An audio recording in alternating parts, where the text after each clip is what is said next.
Thank you, Geraldine. Good morning, everyone. It's still just about morning. And welcome to this session on starting your company's workplace mental health journey. As Geraldine said, I'm Damian, Editor-in-Chief of EG. EG is a real estate magazine, for those of you who don't know, and having been in some of the sessions this morning, I don't think real estate is the only industry that's embarking on a bit of a journey around mental health.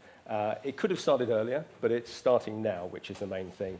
So it's been a powerful, supportive and constructive morning already, and this session will very much continue in that vein. It will be interactive, I hope, offering tested solutions to kickstart a mentally healthy workplace. And it will, of course, be more interactive if you interact and ask questions via Slido. So I have plenty, but you'll have better questions. So please do get involved. So we've got an amazing panel today who have plenty of experience to draw upon professionally and in some cases personally as well. Alison Thorogood is Learning and Development Manager at Nando's. Heather Edwards is Customer Insights Executive at MoneySuperMarket Group. Daisy Dupree is HR Manager for Projects and Wellbeing at the Walt Disney Company. Alex Hyde is Director for Finance at BIE Executive. And Henrietta Frater is HSE and Wellbeing Manager at the Crown Estate. And I'd like to kick off really by asking why this is a priority for each of your organisations, and also to give the audience a sense of how long it's been a priority for as well. Alison, can I start with you? Sure. Yes, so it's probably been a priority now for just over 12 to 18 months. And it's part of our wider leadership strategy, which part of that is very much around be the best me, because we're very keen that actually if you look after yourself and you can be the best you can, then you're in a better position to look after your team and obviously achieve performance in your role. And where we started with mental health, we were hearing loud and clear from our managers in restaurants that more and more people were coming to them and talking about their challenges that they were faced. And I guess it's important to think about our workforce in Nando's. As you can probably imagine in the restaurants, young workforce, we heard all about that this morning and how that's impacting them, coupled with, I think for a lot of them, it's their first job. For many as well, they're in a foreign country where their family aren't around them. They're working long shifts. They're working in a stressful environment, which impacts their sleep, their nutrition, everything. So you can imagine it's a melting pot. And our restaurant managers probably, on average, have about 40 members in their team. So at any one time, they're dealing with lots and lots of challenges, and they just felt really ill-equipped, but they absolutely wanted to be there to help. And I think what we learned as well is that help was going to extremes.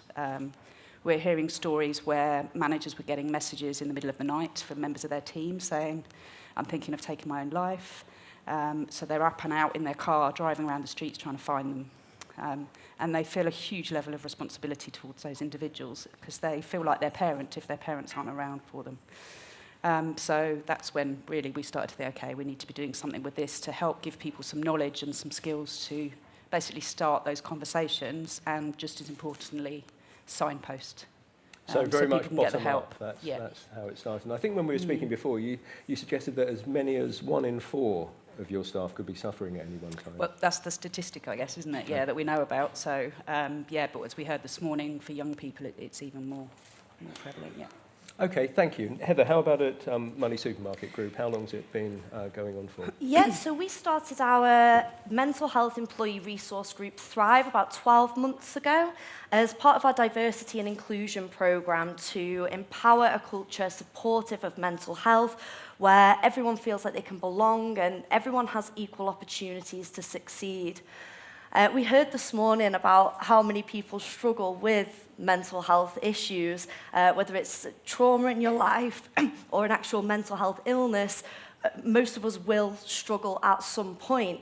And we just really want to make sure we're supporting people when they're going through those problems in the place where they spend most of their time in work. What we're doing at MoneySuperMarket with the events we're running, the training we're doing, the support that we're offering around mental health, it is saving lives. So how can that not be a priority? And how did it start? Why did the initiative start? I think a lot of questions were being asked about why nothing was happening. So, I'm not a member of the HR team. I'm not a mental health expert or anything like that in any way. An email went out one day asking for volunteers who would like to be part of the employee resource group. So we're just a bunch of volunteers from around the business who are passionate about mental health. Okay, thank you. And Daisy, there's a pattern emerging. About 12 months ago, bottom-up pressure, was it the same at Walt Disney? Yes, absolutely. So I think for Disney, for a long time, our business is about authenticity and telling stories about authenticity. And you can definitely see that in the change in the movies that we've created with Up and Inside Out and that slight change that was happening. But for us, sort of in the office here, I joined the business in January this year, and in a newly created role to focus on wellbeing and mental health in the workplace. In the same week that I joined, I was extremely lucky that our mental health BRG launched. Ours is called Trust. And so there was a real grassroots movement for that. But positions like mine and the sponsorship of BRGs only happens with exec sponsors as well. So it was coming top down, but definitely bottom up in the last 12 months. We've really seen a huge rise in what's been happening. Okay, thank you. We'll come back to some of the what in terms of techniques in a moment. And Alex, I'll bring you in just a second, but I'd just like to hear from Henrietta first in terms of when did it start at the Crown Estate and what was the trigger? So about 2.5 years ago, actually, we started to look at wellbeing and developing a strong wellbeing strategy because we're a real estate organisation. So we have a significant amount of reach. We're a relatively small organisation, but we have a huge supply chain.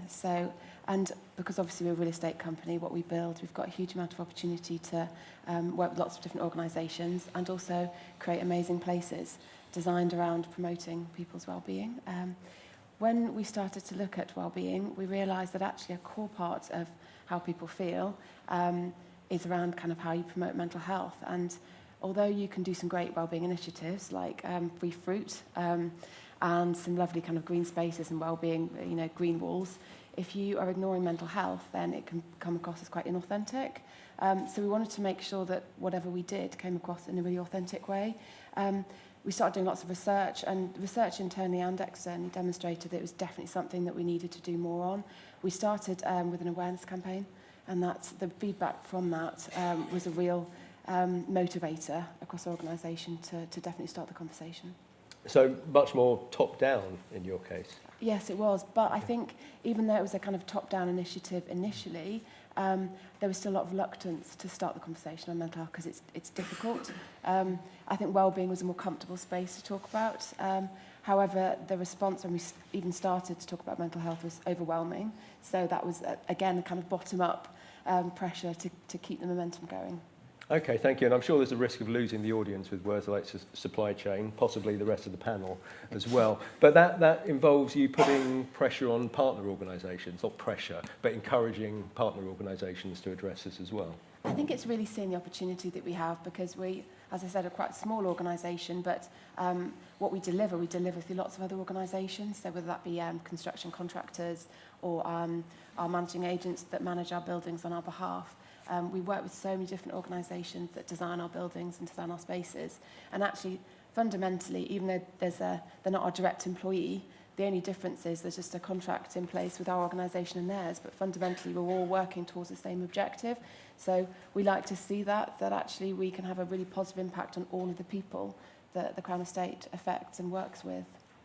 Okay, thank you. And Alex, I came to you last because your organisational starting point was very much a personal one. Yeah. And perhaps you could tell the audience about that. Yeah, sure. So you're probably less familiar with the name BIE than some other companies on the panel. We're a small executive search and interim management business, around 35 people. We help companies find CFOs, HRDs, heads of transformation, heads of procurement. I was 2 months into my probation period in January when I experienced a mental health crisis myself, and it forced the organisation and me to really look at what we were doing with mental well-being. So I was off for around about 4 months in total. I was under the care of an NHS crisis team for around 2 months. A number of points I Didn't think I'd make it to the next day, let alone ever back into zone 1. So the thought of actually being able to go back to work was very much a pipe dream. But thanks to the love and support of my family, friends, colleagues, the NHS, and great therapy, I've been back at work since after Easter. BIE provided the time, space, and support to recover, and then to return to work in a way that prioritised my mental well-being. So we're really keen to share our experience of how we got me back to work, and particularly my line manager, Simon, who was just unbelievable during that period. So as we're a small firm, we don't have HR, we don't have a HR policy around this, we don't have a mental well-being programme. So really what he was forced to do was respond in a really human way. He signed my probation off early. He stayed in contact in an appropriate fashion. My CEO emailed me to say that there was very much a job for me to go back to. So at a time when I thought that a return was impossible and that I'd blown it, the fact that there was something to work towards, when there wasn't any light in the tunnel, it was just dark, was absolutely amazing. So I'm hoping to learn from you guys what you did, so we can do some of that as well. When you went back, did you go back at the right time?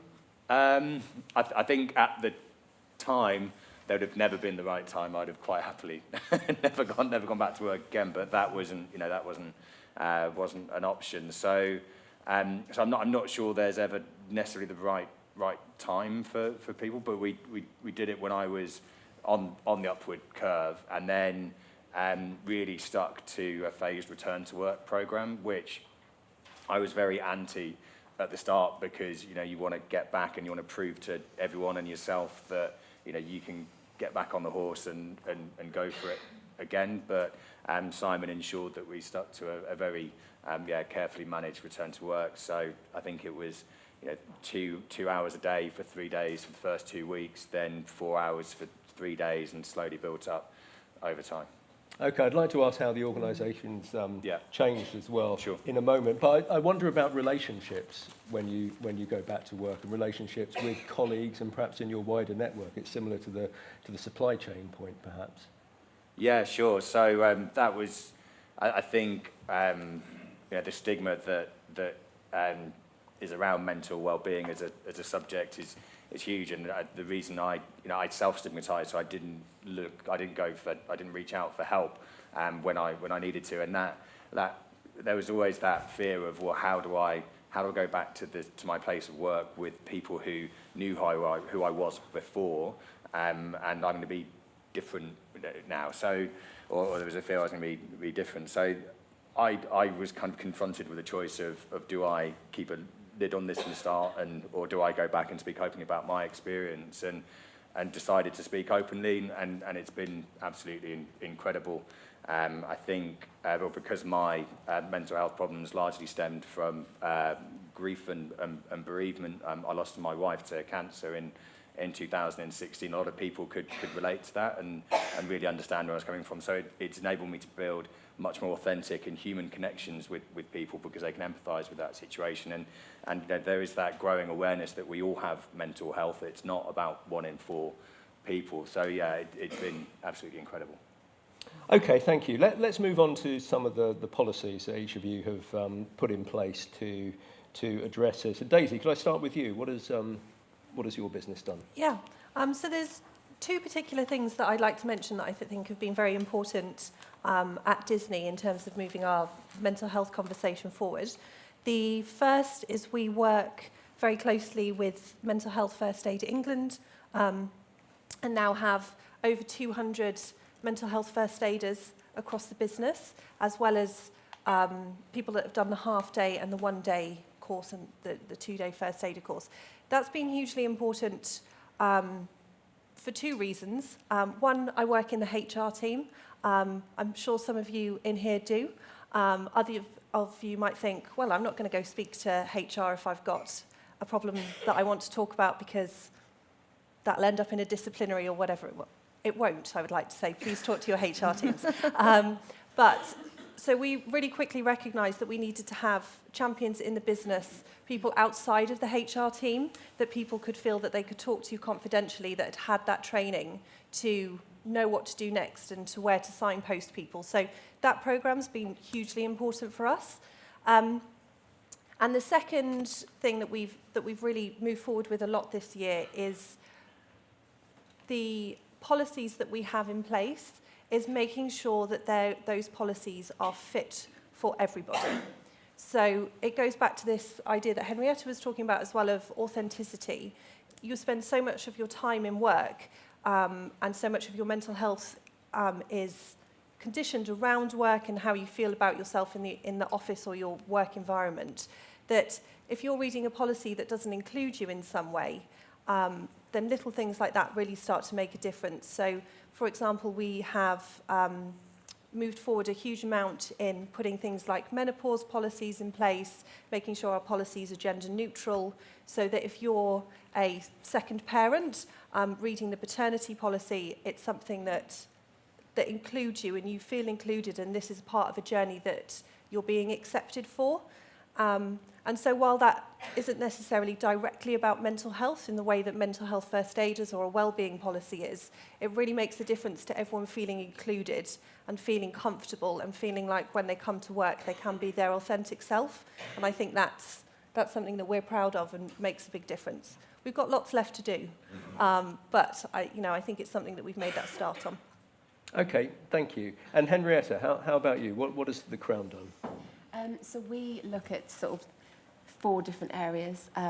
Firstly, we started to raise awareness and reduce stigma, because I think there is still a lot of stigma associated with even talking about mental health. I think particularly in my industry it can be seen as a weakness.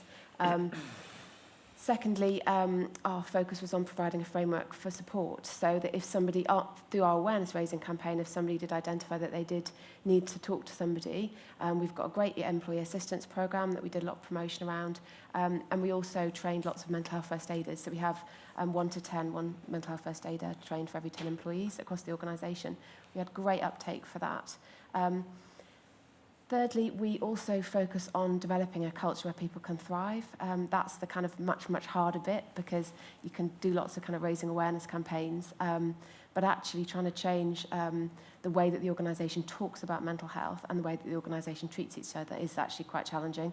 And that can be through the way that we empower people themselves, provide tools and techniques around how to promote their own mental health and support their own mental health, to actually how we engage with our managers and our leaders through our development training programs, and how we can incorporate some of the great mental health messaging into those programs. And then lastly, we look at how we design and how we can incorporate wellbeing and mental health at the forefront of how we actually design the properties that we build and the places that we create. And that's an important point, isn't it? How the wider impact beyond your own organisation that real estate particularly can have, but others too, I'm sure. Yes, absolutely. I think that the place that you're in, your environment, can be huge for how you feel, even every day to day. I have to say that when I walked into the conference this morning and walked into a theatre downstairs, I was blown away, just simply by the amount of people in the room and actually the amount of energy that I personally get from being surrounded by that many people. I was at a different conference and there was about 10 people in the room and it was massive, and I felt really depressed because I thought, wow, there's nobody here to talk about mental health. And so this morning I was really blown away by that, and I thought that was really, really powerful. But actually, that sort of environment, the environment you're in, has a huge impact on you. So our offices, they've been designed around the WELL certification, which is an internationally recognised standard to promote people's well-being. But from a mental health perspective, it can be things like your access to natural lighting, the quality of the ventilation, actually, in the office that you're sitting in. Research has demonstrated that links to how productive you are. Big thing for me is creating places where people can connect, so almost like designing with love in mind. How you engage with other people and how the community that you're in and how connected you are to other people is significant for mental health. And somebody actually called it out this morning. They said that, I think it was on the domestic abuse panel, that kind of work is their safe place, and some people thrive and they feel a lot happier when they actually go to work because they need that social interaction. They need to feel connected to other people. So in terms of how you design, you can actually design places that really encourage people to engage with each other and foster a sense of community, having places, community spaces, even places where you can create beautiful artwork. So our offices at St James's Market in central London, we've got this lovely green wall, and the marketing team do lots of really funky things with it to make it a talking point. But actually that just fundamentally, it's quite simple, but it just brings people together. Designing in love, that's a nice phrase. Alex, how has BIE changed? I imagine that for many of your colleagues, yours would have been the first experience that they had in I think it was the first experience of that extreme. But yeah, it's been great. I think the challenge we have as an organisation of our size is where do you start and what do you do with budget. It's also quite easy to see who's engaged with the subject and who isn't. So I was really keen on, after coming back from being so unwell, to do as much as I can to prevent our own workplace being as positive for people as it can be, but also for those of our clients and candidates and further network. But it's changed a lot because my experience has enabled more people to speak openly. The experience or some of the comments that colleagues have mentioned to me of just how good it's made them feel that they work for BIE because of the way in which they saw me being treated was significant as well. So I think working environments where it's obvious that people care for each other is really important, and I think that's something that can be very easily lost when you work for an organisation which is ultimately about increasing shareholder value. And I think actually if you come back a number of steps behind that and really look at, well, how do you create environments in which people can thrive and do really well and enjoy coming to work, then your shareholders will probably make more profit at the end of the day as well. Great. Okay, there's some good questions coming through, so I'll incorporate these into the ones I want to get through as well. And Alison, perhaps I can give this one to you. How long has it taken to see visible behaviour and mentality change in your organisation? What does this look like, and how did you first begin to try and embed it? You have the advantage of being able to see that. I can see it, yeah. That's a long question, thank you, whoever that was. I think I'm probably going to answer the second bit first, actually, about how we've started to embed it, which is we've committed for every restaurant manager and every manager who has a significant team within central support to go on a one-day workshop. And we started by looking for a provider to help us to run that workshop. And we're working with Mental Health at Work, who are quite a small business themselves, but a lot of their values really align to Nando's values, so it really was a great fit for us. And probably so far about 350 people have been through that workshop. And in terms of seeing visible behaviour and mental change, I saw it on the day when we did the first trial sessions. And the biggest thing I saw and heard from the restaurant managers was, I feel like there's been a weight lifted off of my shoulders, because I've been trying to help people diagnose, decide what they should do about it, give them some tips as to how to manage it, when actually all I need to do is have a really, really genuine, caring conversation and then signpost them so that they can get some help. So that's probably the biggest, quickest impact that we've seen. And I think that's just threading now throughout the organisation. We're lucky that we have a culture where people do talk anyway, so I think people were having those conversations, but I feel our managers are now more equipped to actually really help people without them getting too sucked in themselves as well, because that was ultimately have an impact on their own well-being, mental health. And 350 people signed up. I was struck by something that we had someone speaking at an EG event last week on what Thames Water had done in terms of mental health, and she said she was very nervous when she put on some courses whether anyone would come along. And the first one she had to stuff with her own team, and then from then on it's been massively oversubscribed. Was that your experience as well? Yes, I mean we did say every manager would go anyway, but yeah, people have been fighting to get places on it, because we couldn't get everyone on as quickly as they wanted to be, so yeah. And Heather, you're nodding there, so yours have been oversubscribed, and have you seen that visible difference as well? Absolutely. Towards at the very beginning, we barely had anyone turning up to events when we had external speakers come in, things like that. I think the first event we ran, we had maybe 20 colleagues turn up, and now we're in excess of 120 colleagues turning up for events. So it's awesome, and I think a lot of that is down to making our events and our training more accessible. So at first, any event that for a speaker, it was all face-to-face. You had to actually turn up. But we've made a lot of our things available via Skype now, or we'll record the speaker so people can watch in their own time. We've made training available via webinars, and we've sent out links to people so they can even do training on their own at home if they want to.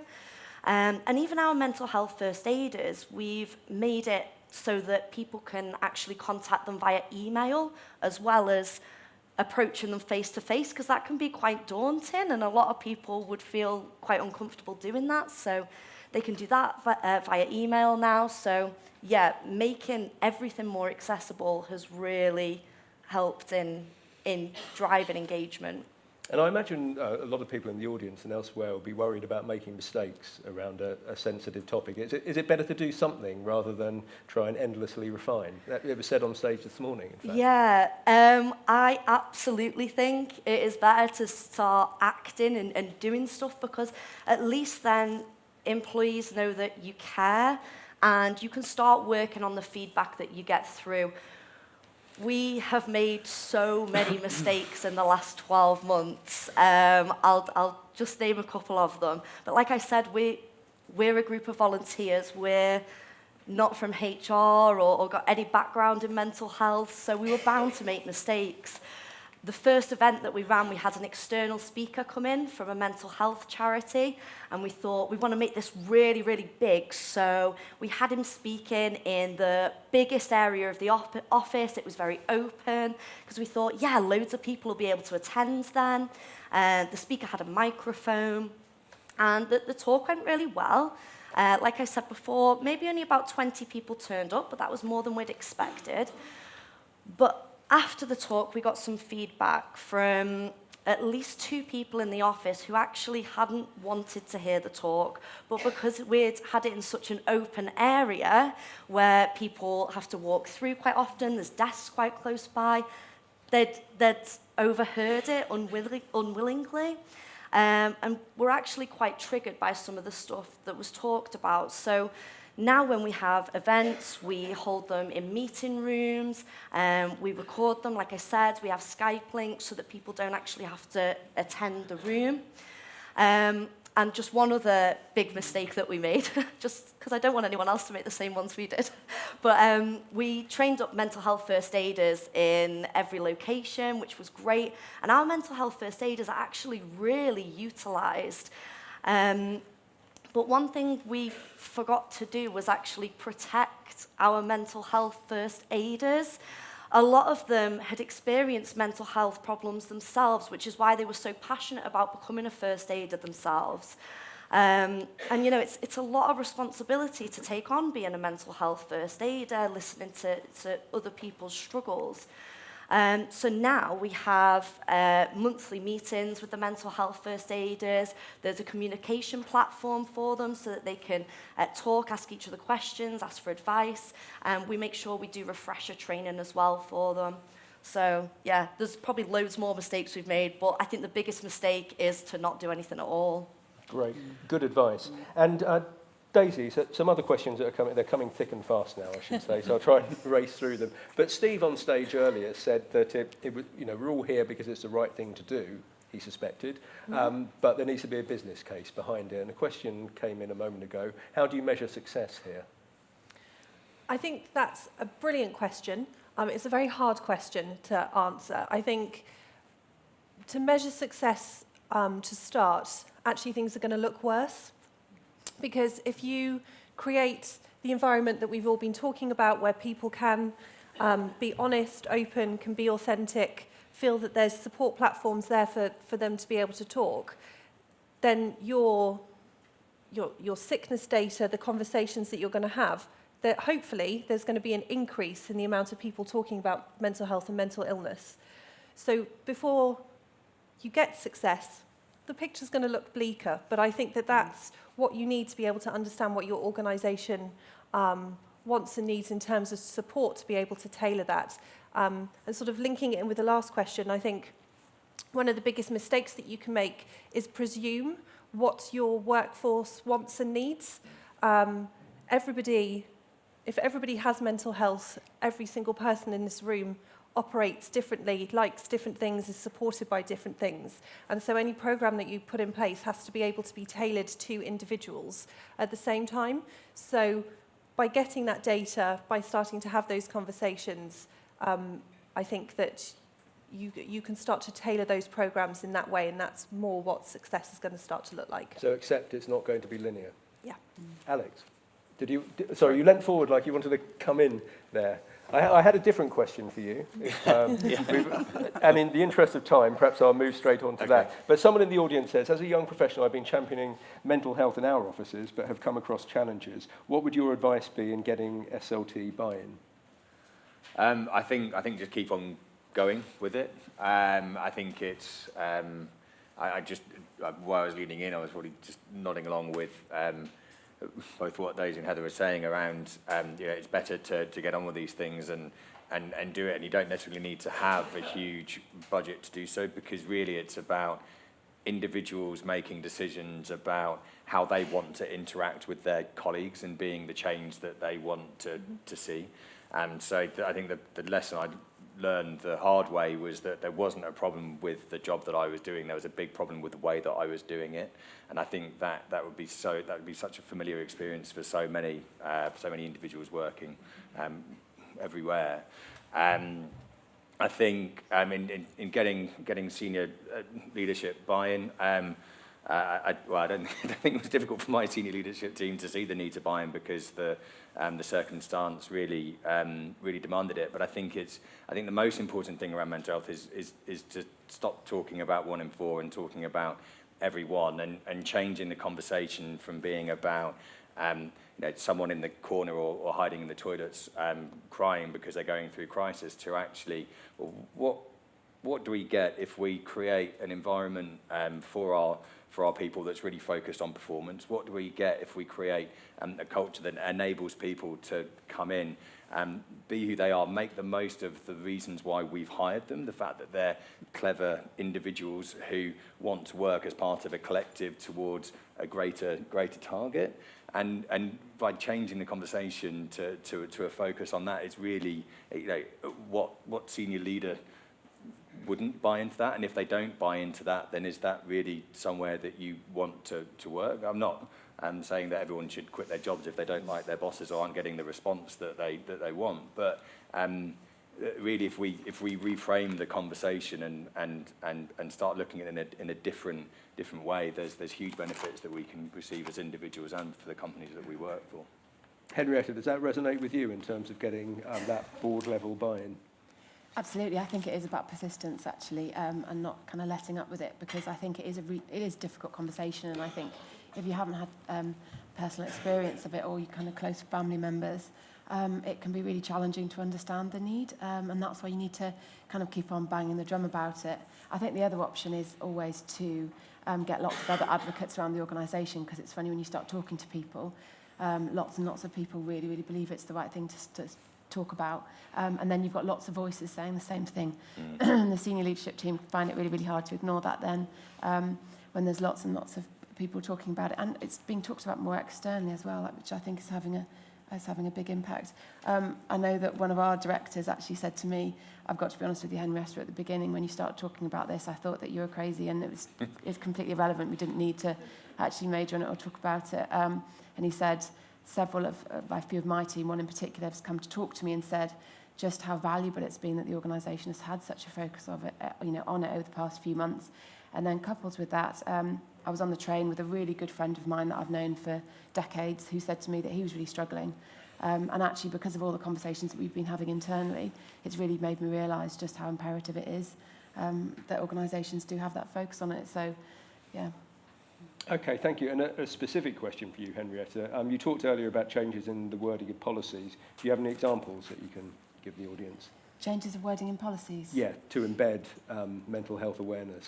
Oh, I see. Okay.